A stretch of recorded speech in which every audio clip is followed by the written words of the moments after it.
Ulang lagi. Apa itu pembelajaran mendalam? Ya, pembelajaran mendalam merupakan pendekatan yang memuliakan dengan menekankan pada penciptaan suasana belajar dan proses pembelajaran berkesadaran, bermakna, dan menggembirakan melalui olah pikir, olah hati, olah rasa, dan olahraga secara holistik dan terpadu. Dan di sini kita garis bawahi, ya, yang pertama itu adalah memuliakan. Nah, yang dimaksud dengan memuliakan di sini, anak itu bukan berarti kita manjakan. Ya, ketika belajar itu bukan berarti kita manjakan. Nah, tapi kita menghargai prosesnya. Ada anak yang memahami lebih cepat, dan ada juga anak yang memahami itu butuh waktu. Ya kan, berbeda-beda. Tidak semua anak memiliki pemahaman yang cepat. Kita garis bawahi di sini, yang pertama adalah memuliakan. Ya, memuliakan itu bukan berarti kita memanjakan si anak. Nah, kadang kan anak ada yang pemahamannya cepat, ada juga yang pemahamannya lambat. Jadi, apakah kita fokus kepada anak yang pemahamannya cepat? Tentu tidak. Jadi semua anak itu ibaratkan bintang. Jadi dia akan bersinar pada waktunya. Jadi kita menghargai proses dari anak tersebut.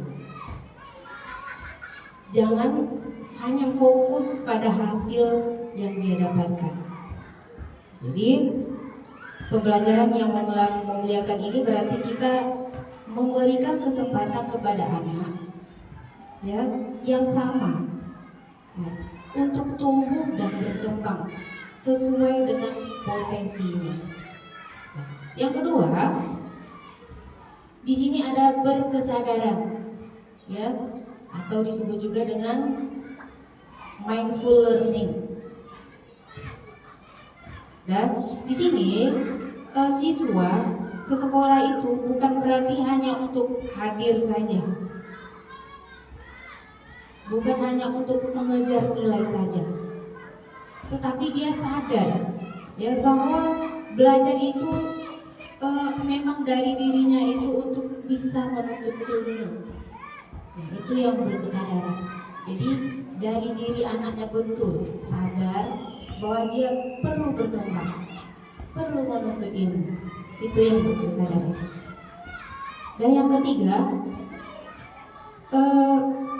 bermakna, atau disebut juga dengan meaningful learning.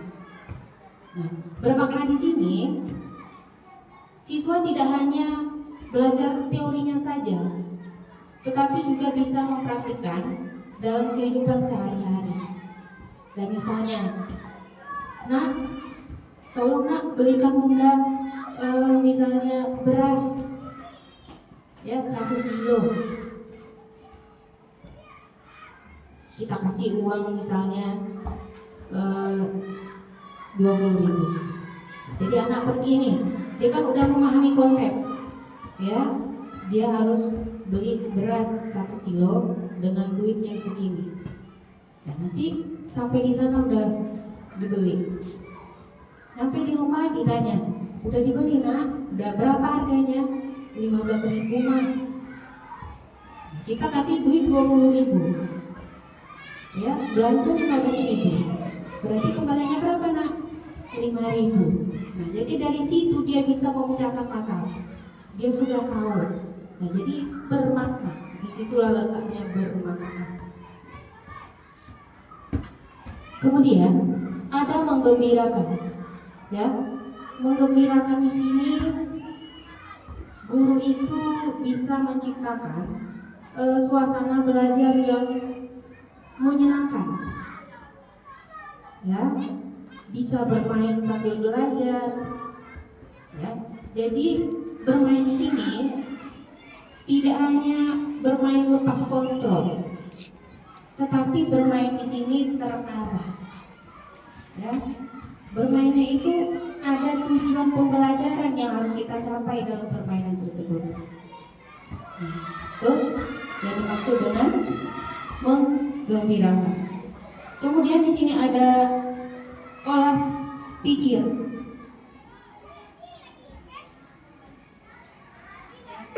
Olah pikir itu merupakan proses pendidikan yang berfokus pada pengasahan akal budi dan kemampuan kognitif.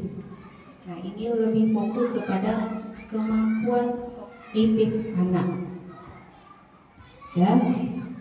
Kemudian yang kedua ada olah hati. Olah hati di sini dimaksudkan pendidikan untuk mengasah kepekaan batin atau moral. Itu lebih ke karakter si anak. Ya, lebih ke nilai etikanya, nilai moral. Ya, apakah dia peduli terhadap lingkungan apa tidak? Ya, termasuk juga kepedulian sosial.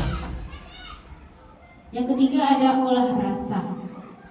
Olah rasa merupakan proses untuk mengembangkan empati, estetika, dan hubungan sosial. Ya, olah rasa ini bagaimana dia mengekspresikan ide mereka. Ya, contohnya di dalam pembelajaran itu biasanya dia bisa membuat poster. Ya, poster itu lebih kreatif. Yang ketiga ada olahraga. Olahraga ini berkaitan dengan untuk menjaga kesehatan fisik dan juga untuk pembentukan karakter.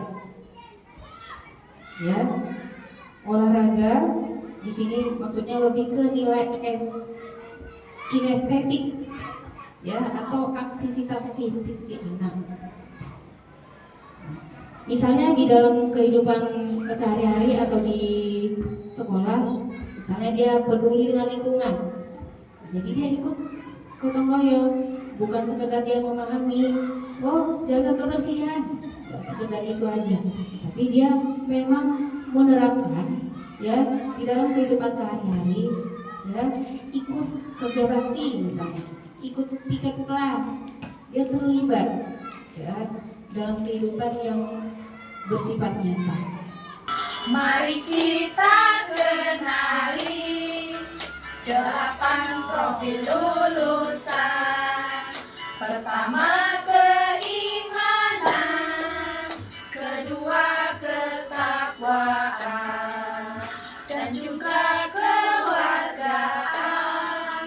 3 bernalar kritis, 4 kreativitas, 5 kolaborasi, 6 kemandirian, 7 kesehatan, 8 komunikasi. Ayo kita wujudkan. Di dalam desain pembelajaran tadi ada tujuan pembelajaran. Jadi dalam pembuatan tujuan pembelajaran itu kita tentukan kompetensinya, ya, kompetensi daripada kemampuan murid tersebut. Kemudian kita tentukan juga lingkup materi. Yang kedua tadi desain pembelajaran itu menentukan kerangka pembelajaran yang terdiri daripada praktis pedagogis, kemudian kemitraan pembelajaran, lingkungan pembelajaran, dan pemanfaatan digital.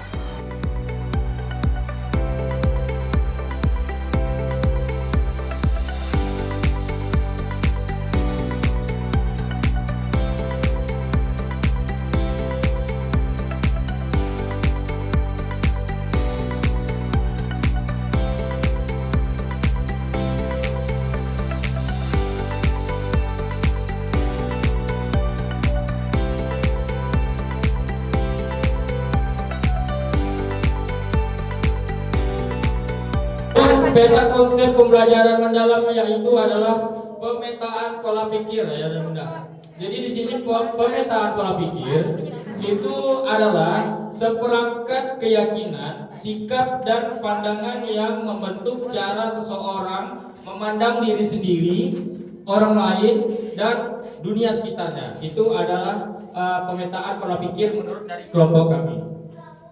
Kemudian dari pemetaan pola pikir tadi itu ada terbagi menjadi dua, pola pikir tetap atau PPT yang pertama, yang kedua yaitu pola pikir bertumbuh atau PPT.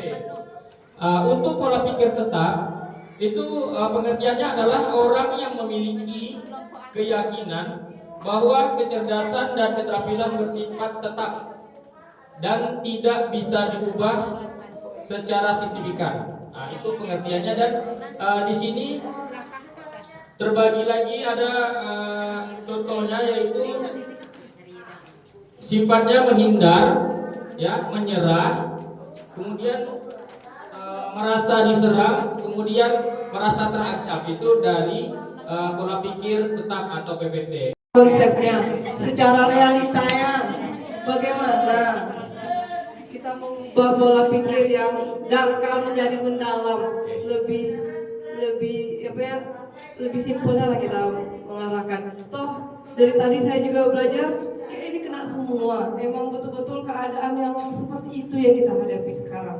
Bagaimana Gumapel? Pertanyaannya bagus.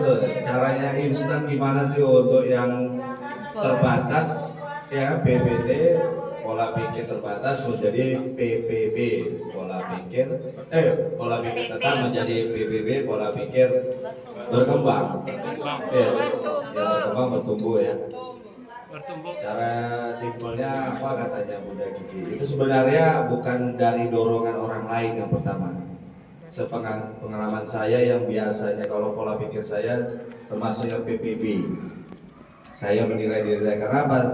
Setiap disuruh pasti mau. Intinya bukan karena dorongan orang lain. Kuncinya adalah pertama kita mau dulu. Mau nggak? Kalau bilangnya selalu nggak mau, walaupun didorong dengan dukungan apapun, iming-imingan apapun, kalau namanya niat, ya sesuatu itu pasti harus ada niatnya. Pertama niat, yang kedua kemauan.